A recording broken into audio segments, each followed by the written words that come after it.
Ladies and gentlemen, welcome back to the Ground and Pound podcast, the show where, as always, we're hitting you with them elbows of knowledge. And this week, unfortunately, Carlos cannot make it, so we're going to be doing the recap solo dolo this week. As always, heading through the prelims, going to the main event, talking about each individual fight, what we thought about it, how it went. And if you guys are enjoying the content, as always, hit that like and subscribe button. And before we get into the fights, we do have to talk about some special news. The UFC announced, Dana White announced it yesterday, that Jon Jones has officially retired from mixed martial arts. That makes Tom Aspinall the undisputed heavyweight champion. And I'm calling him the people's champ, man. I think we rallied around the UFC. We put pressure on Dana White and especially Jon Jones to make this fight happen. Unfortunately, I know a lot of people, along with myself, would have liked to have seen this fight happen. I'm sure a lot of mixed martial arts fans would have liked to have seen it happen. We didn't get our wish, but at least we've got the rightful champ. We're not holding up the division anymore. So hats off to Jon Jones for being a duck, just like we always knew that he was. Ducking Tom Aspinall. New UFC heavyweight champ, undisputed. Congratulations, Tom Aspinall, people's champ. I think he's going to be a long reigning champ here in the heavyweight division. I really do enjoy watching him fight, so happy to see that that's what took place. And UFC Baku, that took place this Saturday, and we're going to talk early prelims here of Mohammed Usman taking on Hamdi Abdelwahab. And this fight was pretty much a tale of two different rounds here. We had the first round with Hamdi Abdelwahab. He came out early and aggressive. He was chopping away at the low kick. It really got a big reaction out of Usman in the first round. He kind of stumbled on that front leg. I know Joe Rogan was probably sitting at home with a box of tissues. He was really enjoying this one early in the first round with these calf kicks of Hamdi. They were very, very heavy. And then Usman was able to kind of rally back. The second round, he landed a big straight right hand on Hamdi. Really got his attention. Hamdi did show that he had a good chin. He didn't even get rocked and dropped, but you could see the reaction there from Usman's right hand. And pretty much just went exactly how Carlos and I predicted on the full card breakdown. We knew that Usman's boxing was going to be enough, the volume and also the jab. But that right hand came into play, and he landed it a few times in the second and in the third round. Had Hamdi hurt in the third round. He got Hamdi backed up against the fence. Ultimately was able to get the decision victory, 29-28. Agreed with the judges' scorecards here, and two Usman brothers in 2 weeks getting it done. So good to see that the family reunion here on the early prelims, getting it done for Usman. Not necessarily a great fight, sloppy heavyweight fight as usual, but I think Hamdi just can't really sustain a pace over the course of 3 rounds. Chopped away at the low calf kick early, got away from that, and overall Usman's boxing and pressure and cardio was able to outlast here a fairly sloppy heavyweight fight overall in the early prelims to kick things off. 1-for-1 for me and Carlos here. And next up, we have Azat Maksum taking on Tagir Ulanbekov. And Ulanbekov was able to get it done here by, I believe it was unanimous decision, 30-27, 30-27, 29-28. Don't disagree with those judges' scorecards. I did think Tagir did enough here, and he was the first leg in our confident parlay slam of the week over in our best bets. Azat Maksum, man, I mean, he is definitely a problem. I think that it's been unfortunate for him. He's had 2 tough opponents in his UFC debut and in this fight against Charles Johnson and Tagir. I definitely hope the UFC gives him another chance, a little bit more of a less of a savage to take on inside the UFC. But Tagir wasn't able to get the fight to the ground. Azat Maksum was able to show great takedown defense. Every single time that Tagir shot, he defended very well. He was able to get the lock above his waist. He's doing a fantastic job of keeping his balance. A really, really nice display of takedown defense. But one of the real standout striking elements of this fight was Tagir's right hand. It was literally the difference maker, I think, in this fight. The counter right hand, every time Azat would take throw a punch or throw the jab or throw his right hand, Tagir was able to slip out of range with good head movement, land that right hand, and I think that he just had a little bit more power and a little bit more damage in his shots, which really stood out on the judges' scorecards. I know some people were outraged at the 30-27. I didn't necessarily disagree. I thought the second round was the one you could give it to Azat Maksum for. He did get a takedown late in that round, but ultimately the striking was fairly 50-50. I'm not going to reward a round just for a late takedown with no damage, but overall Tagir here got it done. He looked good. I do think that Azat, no shame in losing to Tagir. He is obviously a ranked opponent inside the UFC. It'd be interesting to see what the UFC does with Azat Maksum here. Obviously 0-2 now inside the UFC, but Tagir getting it done. First leg of our confident parlay. And obviously our confident parlay cash this week to make it 5 out of our last 6. So hopefully we can keep that momentum rolling in our best bets. But interesting that this fight only took place on the feet and Tagir couldn't get a takedown. I was surprised about that. Carlos and I 2 for 2 here on picks. And next up, we had the fight that no one really cared about. Klaudia was able to get the victory here. I said to Carlos in this one, I went with Alekseeva, however you say her name, the Russian Ronda. She sucks. Klaudia sucks. But I think the difference maker here was that Klaudia was the more well-polished technical striker. She was able to land in combinations. She did a good job of resetting after she would throw. She would land like a 1-2-3 combo and then really just circle out, reset, and go again. And it just goes to show you that, you know, sometimes you just can't be that wild in there. I mean, I kind of took a little nap in between this one. This one was kind of boring to me, not necessarily a UFC-level fight. Both women, you know, I don't think that they're very good. Women's bantamweight inside the UFC is terrible. I think Kayla Harrison will hold that belt for a very long time. But Klaudia here did show that she is a little bit more technical on the feet than the Russian Ronda. And she was even able to get a takedown late, getting to mount and do some damage as well. And to me, Russian Ronda, she just kind of swings wild. Like she gets hit, she sees red, she gets aggressive, and ultimately that's her path to victory. She just gets overly aggressive in fights and hopes that she can land a big shot. She just swings overhands, and she looks like one of those characters when you're playing the UFC, video game, or you're playing any fight game. It's just one of those people that just button bashes. That's what she looks like in there when she's fighting. Hats off to Klaudia for getting it done. Good pick from Carlos as an underdog here to make it 3 for 3 for him. But ultimately, like I said, wasn't very confident in the Russian Ronda here. It was more of the fact that I thought she was going to be more aggressive on the feet. Ultimately, I was proven wrong. The technique and the striking ability here of Klaudia was able to get it done. And next up, this one. Hold on to your seats, ladies and gentlemen. This one was the Aaron Rage moment of the night. Melissa Mullins losing to, how do you say her name? Daria. First of all, hats off to Daria for getting it done, okay? She did outstrike Melissa Mullins, which obviously I think we all knew coming into this fight that was going to be her best path to victory. That was going to be what was going to get it done. She was the superior striker. My only thing here with this one is for Melissa Mullins, this is a rematch, right? So you're coming into this fight, you take the girl down in the first round, in the very first fight, you beat her up on the ground, you win first round ground and pound, okay? So why not make that same, attempt in this fight to come out, go for the takedowns, early and often in round 1, early and often in round 2, and see if you can get her out of there, just like you did in the first fight. The secret we know on Daria is that she cannot defend takedowns. Instead, Melissa Mullins decides, hey, I know what I'm going to do. I'm going to decide to stand and strike with a woman that's beaten my ass for the whole entire fight on the feet. We know that she's better than you on the feet. And it just looked like a completely terrible game plan coming in. I don't understand why Melissa Mullins decides, hey, I'm just going to stand and be a striker when she's got high-level credential jiu-jitsu and grappling.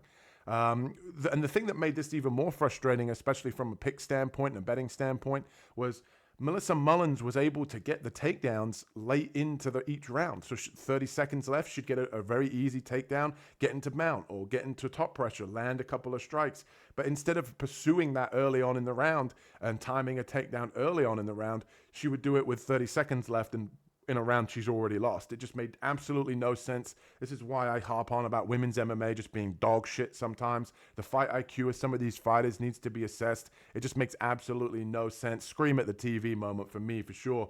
And to add to all of that, you throw in the fact that in the third round, Melissa Mullins decides to go for a takedown early on. And as you can see in the right-hand side of your picture, I'm going to break things down for you in case the referees are listening in the UFC, that this, ladies and gentlemen, is called a fence grab.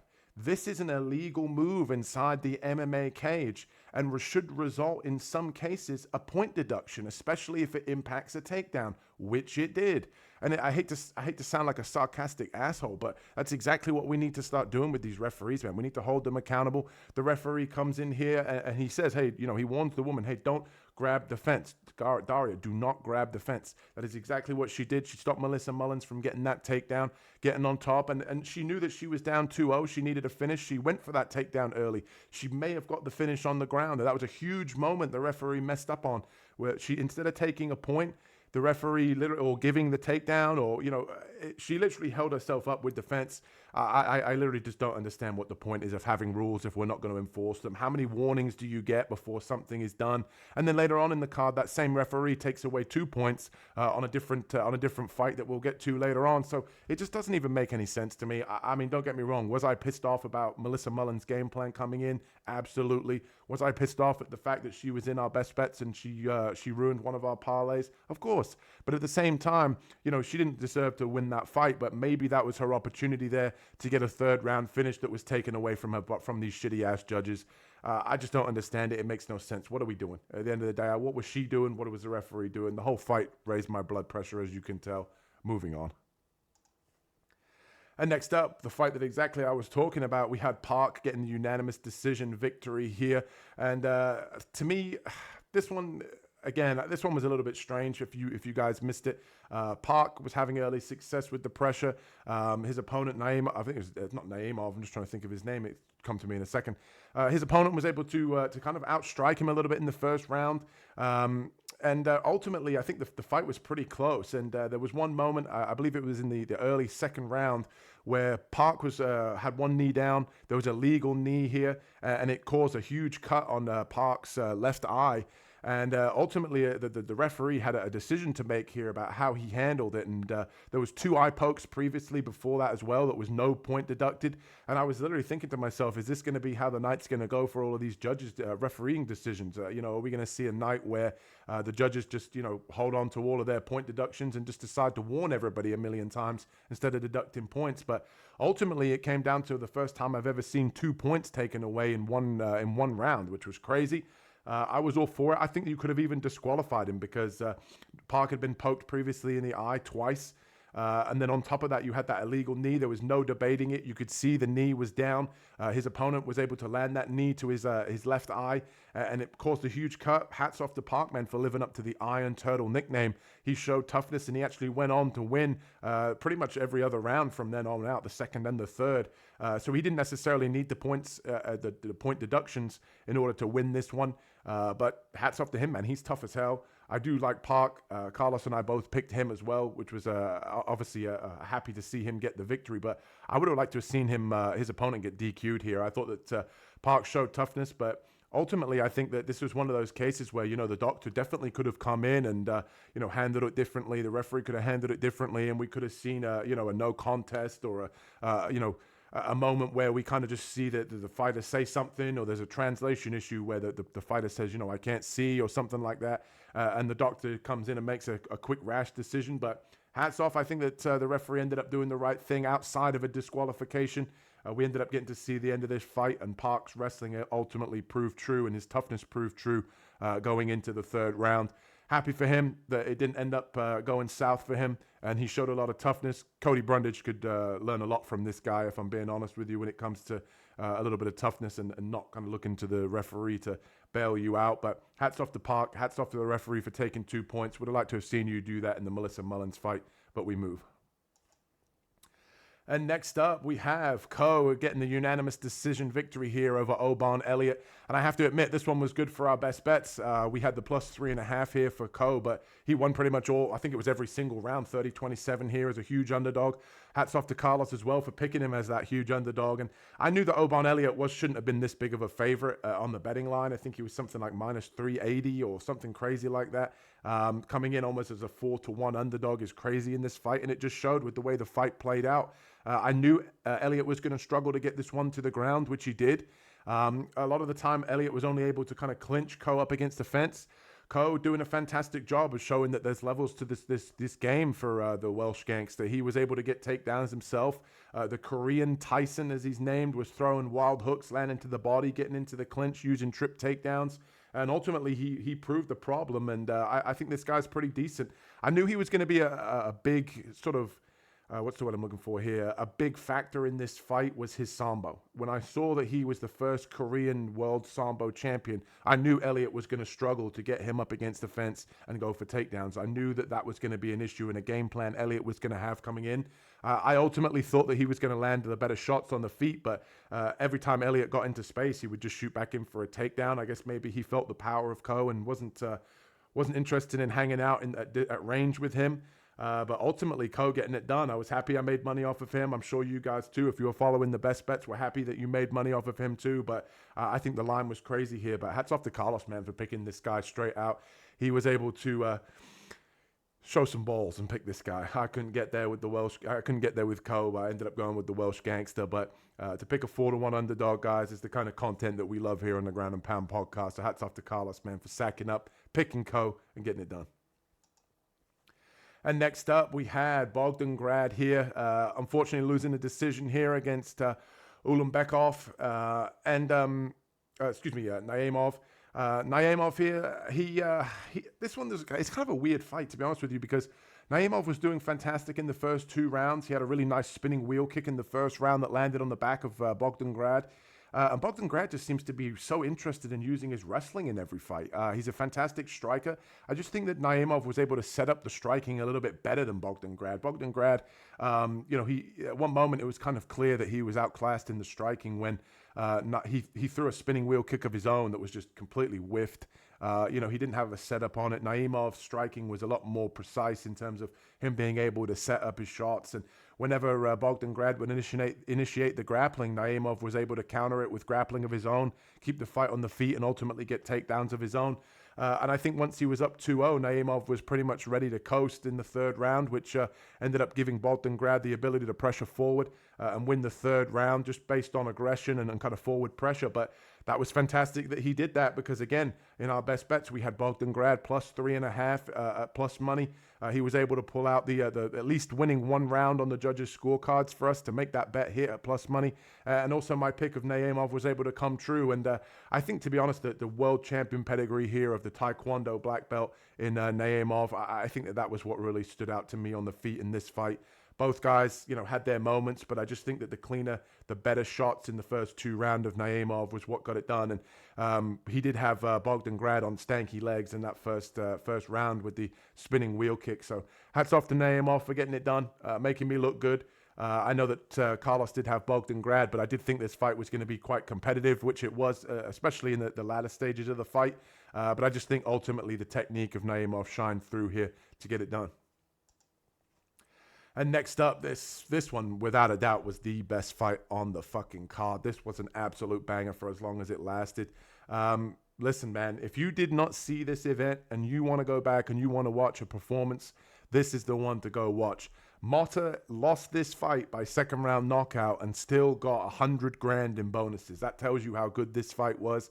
Nazim Sadykhov came in, the Black Wolf. He was very technical on the feet, very measured, which we know about Sadykhov. Motta, he carries a lot of the power. He wings wild hooks. Motta was able to catch Sadykhov coming in at one point with a big hook. He had him up against the fence. It looked like it was all over. I think Motta could really smell the kill. He landed, it felt like an eternity with Sadykhov up against the fence.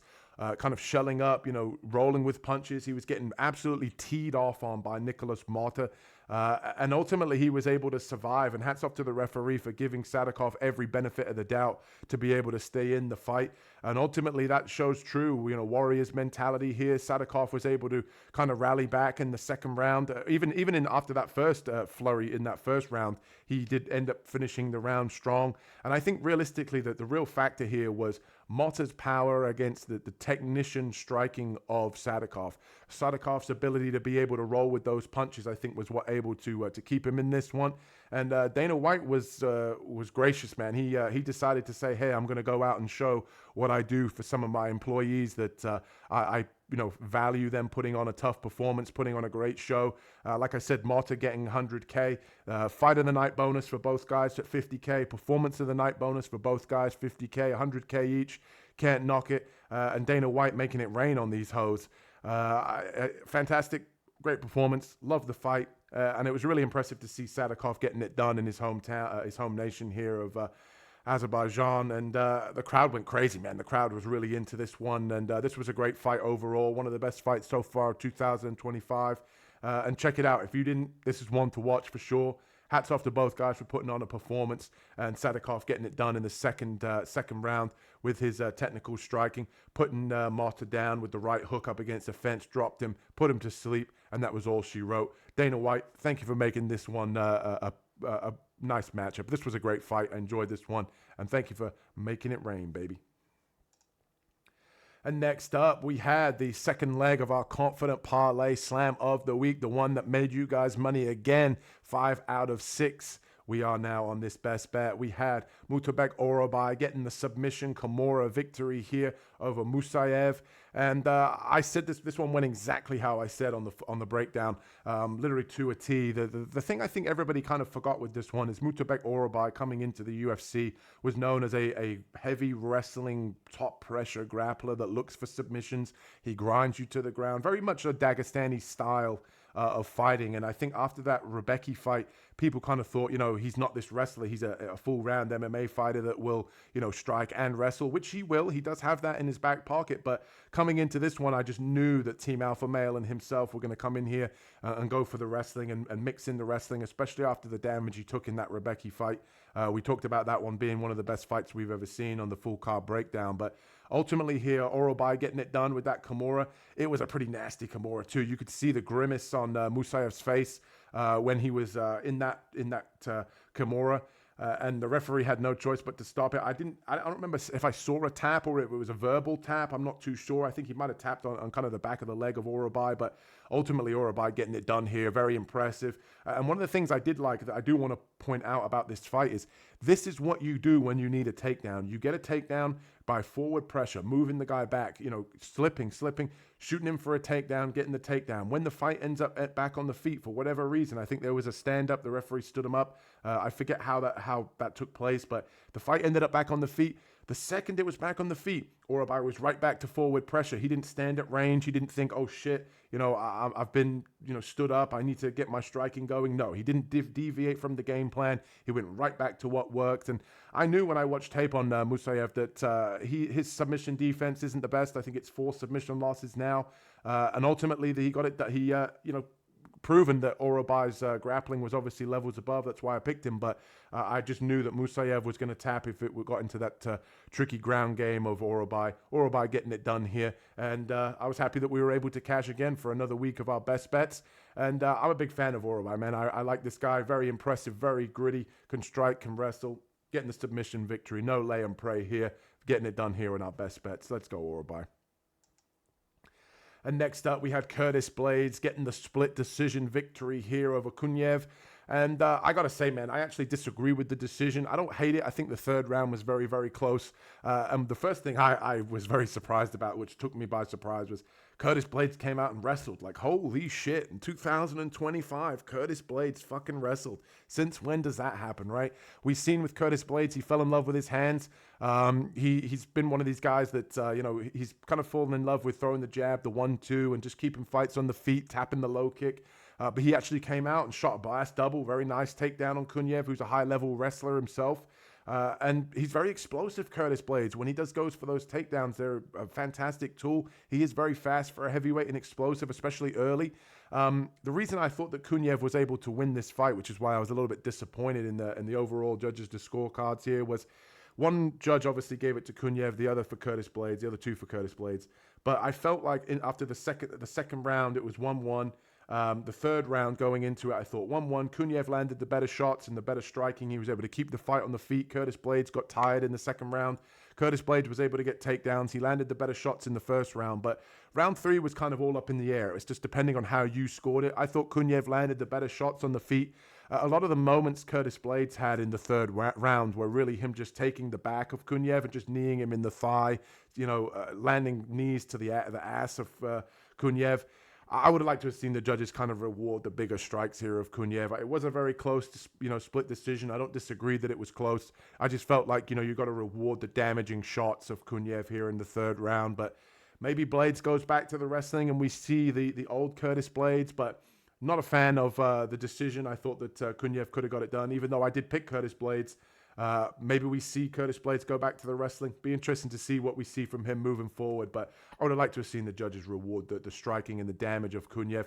I actually thought that he might have got Curtis Blaydes out of there in the second round. That's how much damage he was landing with the striking. And ultimately, the judges didn't see it that way in the third. But we move Curtis Blaydes back in the win column. And that brought us to the co-main event. And if you're enjoying the content here on the Ground and Pound podcast for the full card recap, hit that like and subscribe button as we talk about the dog of the week. We might as well put this dog down as Rafael Fiziev gets it done in his home nation here. And this one was a little bit disappointing, I do have to say. We had all the line movement in favor of Bahamundes. Bahamundes opened up as the underdog. I told you guys, dog of the week. Let's get this money in on him early. The line moved. Obviously, a lot of people saw what I saw. They all bet Ignacio Bahamundes. And the first round, I got to say, man, this was a very, very, very competitive fight in the first round. Both guys having their moments. It was just a little bit sort of, both guys high-level strikers wanting to read their opponents. They're coming out. I would like to have seen Bahamundes kind of just, throw a little bit more caution, a little bit less caution to the wind, really just come out more aggressive. I think the reach, he didn't really optimize that. And I think in the first round, if he could have kind of stolen that first round, I think that might have built a little bit more momentum for him. In the first round, both guys were just kind of pitter-pattering on the feet, one shot at a time. I think they were both getting their reads, but ultimately the judges gave that round to Fiziev along with all the others, because from then onwards, Bahamundes wasn't able to really get it going. I know I think it was the second round, he came out more aggressive, but ultimately didn't end up finishing that round strong. Fiziev was able to win that round. And in the third, it was pretty much more of the same. Every single time Bahamundes looked like he got going, Fiziev was able to take over with the striking. I just was very surprised here that a guy at 5'8" was able to kind of close the distance well. Bahamundes wasn't able to use his length and range and kind of land the bigger shots. And it was frustrating for me, especially as somebody that I thought we had the dog of the week all kind of dead and buried here, especially with the line movement. I thought that Ignacio Bahamundes was able to kind of come forward with his boxing, use his pressure, use his hands, because when he did let his hands go, he was causing some problems. You could see in that second round, he was starting to feel himself, and then all of a sudden he decides to shoot for a takedown. I didn't understand that one. That was a strange. I know he trains with Bilal Mohammed. I know he's obviously been working on his wrestling, but what you do in the gym and what your bread and butter is not what always is going to happen in a fight. Fiziev has fantastic takedown defense. He's obviously trained over in Thailand for a long time, where they're obviously renowned for their good takedown defense and good kickboxing. But Ignacio Bahamundes, man, very disappointed with his performance. I felt like if he just let his hands go and kind of was a little bit more aggressive here, he would have been able to win this one. This is one he's going to look back on, I think, afterwards, a little bit frustrated. Carlos did pick Rafael Fiziev. Hats off to him. He got it done with the boxing. And one of the things I did like about Fiziev was he did a fantastic job of closing the distance with feints and using his hands and then setting up the kicks. You see that a lot of times. Guy blasts one kick and they leave it at that. He would throw a combination. Bahamundes would raise his guard, bring his hands up. That left the body open. And that's what Fiziev was doing, was just constantly going to the body with the kicks. And ultimately that paid dividends on the judges' scorecards. And Fiziev was even able to get a late takedown, which was very impressive in the third. Hats off to Fiziev, man. No hate from him. I do like Fiziev, but it would have been nice if we could have seen Bahamundes cash for us as the dog of the week. We'll be back. Another one next week. Always more opportunities. We don't make excuses. We just make money over here. Let's get it. And that brings us to the main event. And this one did not deliver. I got to say, this one was pretty much a very lackluster performance from both guys. Very safe from Khalil Roundtree. He did get the unanimous decision victory here. And if you guys thinking about going back and watching this one, don't waste your time. I honestly think Jamal Hill is washed. That's why Carlos and I both picked Roundtree. I've never trusted Jamal Hill after that Alex Pereira knockout. He has talked so much garbage about, I'm going to do this and I'm going to do that. And, he just doesn't seem mentally there anymore. He just doesn't seem like the same guy that was a former champ. Khalil Roundtree, I'll get to him in a minute, but I got to talk a little bit about Jamal Hill. Didn't really let his hands go earlier on. He was getting his calf beaten up by Khalil Roundtree, that Muay Thai style of Roundtree. Was just paying dividends, man. He was fighting out on the outside, and he chewed up that calf and that of Hill. We know again that Joe Rogan set up round two with the tissues with this one for sure. He was beating up that calf pretty heavily, and that was pretty much the story of the fight. I think once the mobility of Hill was ruined, that really gave him a hard time moving forward and getting his boxing going. And Hill, every time he got into range, he would just smash that low kick. When he swapped stance, he would smash that low kick a little bit more. And I mean, hats off for Roundtree for getting it done. But I got to say, man, if you're looking to get back to a title shot, if you're looking to put a stamp on a fight here on a guy that's on, now 3 losses in a row, You got to do a little bit more than just fight on the outside and play it safe. This was not a fight that delivered. This was not a banger. You guys were talking about he's going to bleed and all this. That's why I never pay attention to what fighters say. I pay attention to what they do. And what Khalil Rountree did was fight very, very safe. Not a fight I was very impressed with. I'm happy that this one didn't get a bonus or anything stupid. Ultimately, you know, he fought a safe fight. It looked like two guys sparring in there outside of those low kicks. Rountree did drop Hill a few times, which was obviously impressive, but he didn't sort of jump in and try and get the finish. I think Hill's washed. I think Rountree's getting up there in age. I think he fought a very safe fight, but it doesn't win you a title shot. It doesn't wow the fans, and ultimately it doesn't do you any favors in your stock within the UFC. But he got it done. He did what he was supposed to do.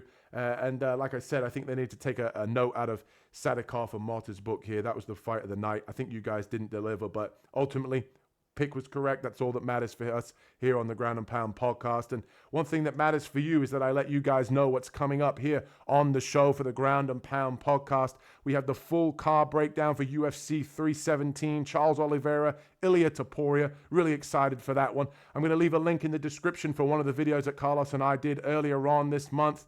We did a full breakdown here of Charles Oliveira, Ilia Topuria, matchups that we'd have liked to have seen, how that fight's going to play out. We talk a lot of detail about the main event here for UFC 317.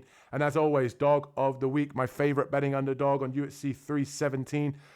Check out that video, full highlight reel tape. It will be live on the channel in the next couple of days, explaining why I like this underdog as my favorite betting underdog on the entire UFC 317 fight card.